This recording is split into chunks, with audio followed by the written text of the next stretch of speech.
Kaya pala tuwang-tuwa yung presidente po ng United Arab Emirates sa atin dito sa Pilipinas. Kaya pag may mga disaster po, calamities na tumatama, immediately nagpapadala po sila ng tulong sa atin. Kasi napakalaki ng contribution ng ating mga Filipino workers sa economy ng United Arab Emirates.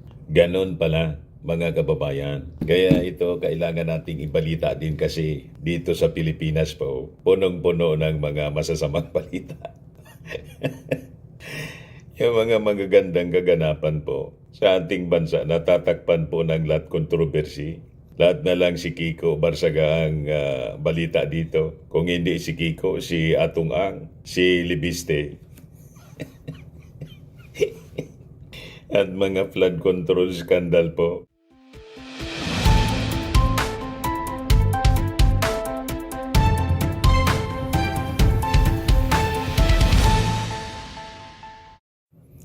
Hello po mga kababayan, si Dante Maravillas. Kumusta na niya Mr. Maravillas si Presidente Bongbong Marcos?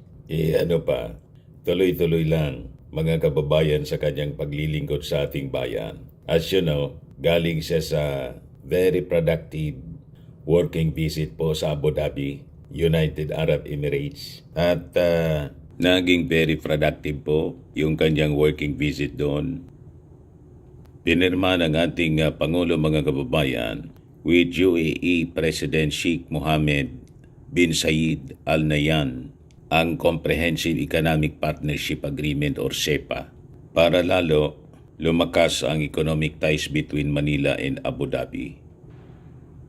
Siyempre, sa kada pagbisita mga kababayan ng ating Pangulo sa ibang bansa, hindi niya nakakaligtaan kausapin yung ating mga kababayan na mga OFWs po doon. At hindi pala doon sa United Arab Emirates. Napakaraming mga Pinoy. 1 million ang mga Pinoy na nagtatrabaho dyan sa Abu Dhabi. Hello po mga taga Abu Dhabi.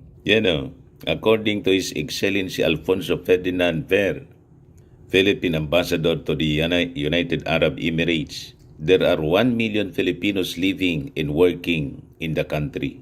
They comprise the fourth largest community sa bansa, kasama mga skilled workers, professional service workers, entrepreneurs, and creatives. Kaya pala tuwang-tuwa yung presidente po ng United Arab Emirates sa atin dito sa Pilipinas. Kaya pag may mga disaster po, calamities na tumatama, immediately nagpapadala po sila ng tulong sa atin. Kasi napakalaki ng contribution ng ating mga Filipino workers sa economy ng United Arab Emirates. Ganon pala mga kababayan. Kaya ito kailangan nating ibalita din kasi dito sa Pilipinas po, punong-puno ng mga masasamang balita. Yung mga magagandang kaganapan po sa ating bansa, natatakpan po ng lahat kontrobersy. Lahat na lang si Kiko Barsaga ang balita dito. Kung hindi si Kiko, si Atong Ang, si Libiste. At mga flood control scandal po. Lahat masasamang balita po naririnig natin dito. At siyempre yung pagrarant ng mga DDS influencers. Yung mga magagandang kaganapan po na ginagawa ng ating Pangulong Bongbong Marcos. Nalulunod sa masasamang balita. Yun naman kasi po yung hilig ng mainstream media. Ang magbalita ng mga kontrobersy. I-balance natin ang pag-deliver ng mga balita mga kababayan. Kasi kahit nga po ako, matagal na ako sa mainstream, sumasakit ang ulo ko. Diba? Kaya gusto kong i-share naman sa inyo po. Ito mga magagandang kaganapan po. Ito po, i-share ko sa inyo yung balitang ito as announced yung summary ng balita ni Jose Castro sa pagbiyahe ng ating Pangulo sa United Arab Emirates. Kasi natakpan na po ng lahat ng controversy. Lahat na lang si Kiko. Si Kiko, si Atong Ang na may 10 million na patong sa ulo. Saka si Libiste na lang palagi, si Leandro at yung mga kurakot na senador. na sangkot sa flood control.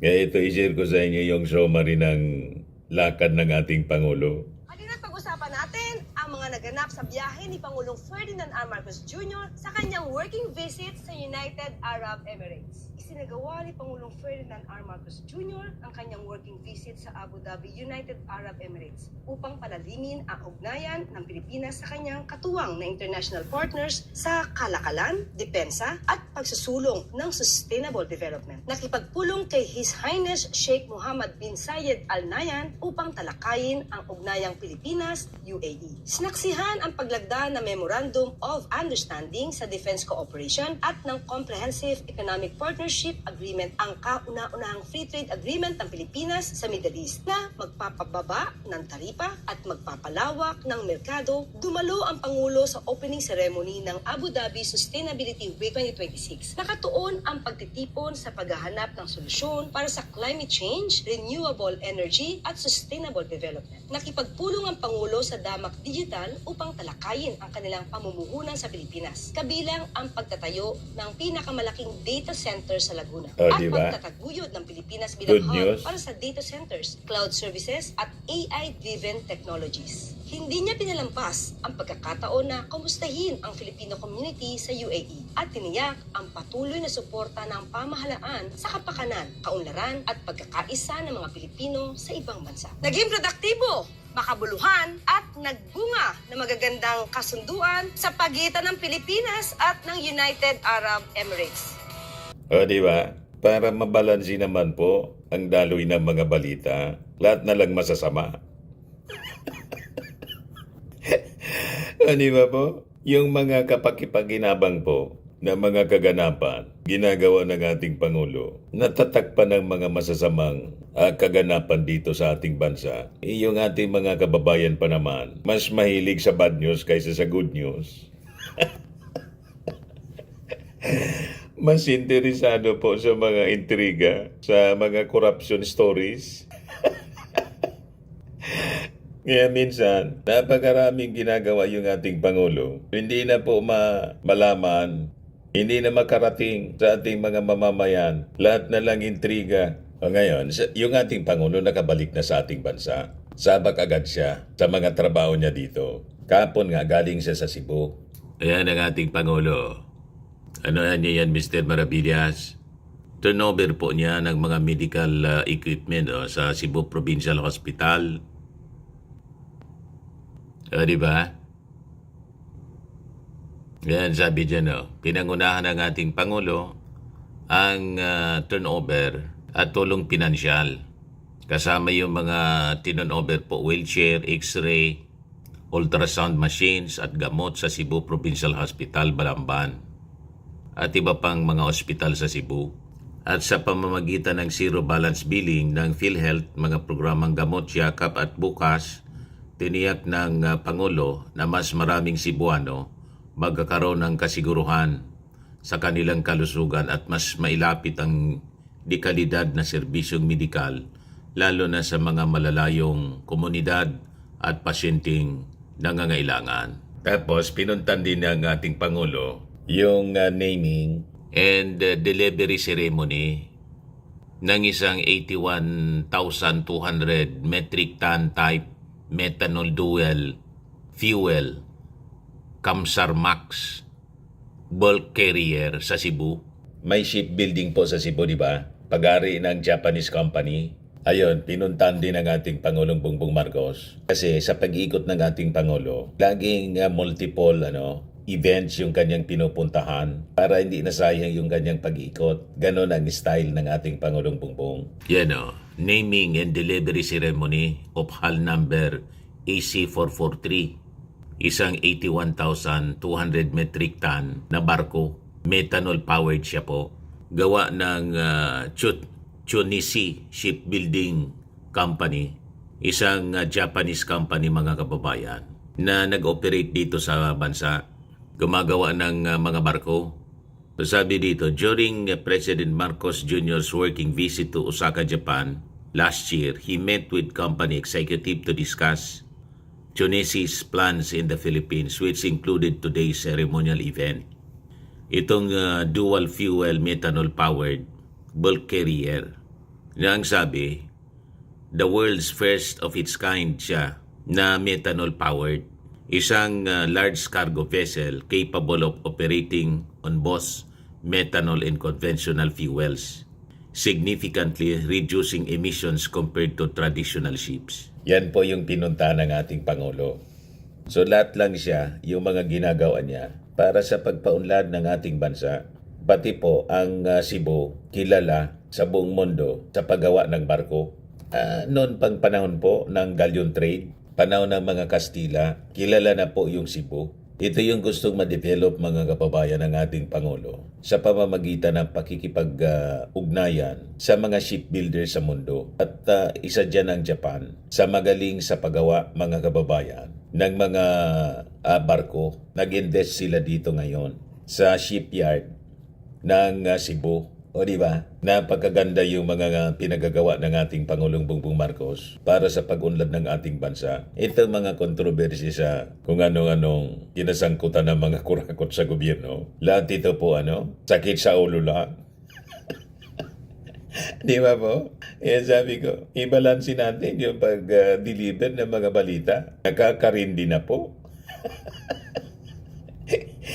Ang mga kontrobersya. Yes, sabi dito, this achievement sends a clear message to the whole world. The Philippines is ready to lead in the global transition towards low carbon and sustainable maritime transport. So ayon sa Pangulo, higit sa paglulunsad ng isang barko, ang tagumpay na ito ay pagdiriwang ng progreso at inobasyon at patunay ng kakayahan ng mga Filipino na humarap at magtagumpay sa mga hamon ng isang mabilis na nagbabagong mundo. Ayan yung barko, mga kababayan, napakalaki. Yan. Lahat lang pag-unlad ng bagong Pilipinas sinasikaso ng ating Pangulo. Di ba? Si Barry Cuatro, Governor ng Cebu. O ngayon, pakinggan natin yung mensahe ng ating Pangulo. Before we start, let us take a moment of silence for the victims of the landfill incident in Barangay Binaliw, Cebu City last January 08. As search and rescue operations continue, we offer our prayers for the souls of the departed and strength to their grieving families. Yan yung na landslide po sa landfill. At I think 18 yung namatay, mga kababayan. So, a moment of silence. Please be assured that the government is taking all necessary measures to ensure safety, transparency, accountability, and compassionate assistance. Burial support and other forms of aid are now being directed to those who have been affected by this tragedy. Let us stand in solidarity with our fellow Filipinos during this difficult time. As we witness the delivery of the world's first methanol dual-fueled Kamsarmax bulk carrier, the Kamsarmax vessel SC443, we mark a historic milestone for Philippine shipbuilding. This achievement sends a clear message to the whole world. The Philippines is ready to lead in the global transition towards low-carbon and sustainable maritime transport. This occasion not only celebrates the launching of a vessel, it is also a celebration of progress and of innovation. And above all, we celebrate the Filipino capacity to rise to the challenge of a rapidly changing world. This accomplishment stands as an example of what can be achieved through strong international partnerships. The collaboration between Japan and the Philippines, between the Tsuneshi Group and the Aboitiz Group, brings together advanced ship design, skilled Filipino labor, and a robust domestic manufacturing base. While this project is a product of bilateral cooperation, it is also, and very importantly, a showcase Yan ang of produkto Filipino po ng mga craftsmanship, pagbiyahe ng ingenuity, ating and Pangulo. competitiveness. Hindi tulad ng pagbiyahe ni Sara, walang That what is made in the Philippines walang can stand stand shoulder to naiuwing shoulder with the maayos. best of anywhere in the world. The Kamsarmax vessel SC443 is designed to significantly reduce emissions of carbon dioxide, nitrogen oxide, and sulfur oxides. It places the Philippines firmly Walang benefit on the map yung mga biyahe as a niya, no, sa ating future-ready bansa. maritime manufacturing Walang hub, pakinabang. aligned with international Mga biyahe ni maritime Sara. organization decarbonization targets and global sustainability standards. It is especially vital as we move towards green shipping, an approach that embraces cleaner fuels, optimized vessel design, improved energy management, and sustainable shipping corridors.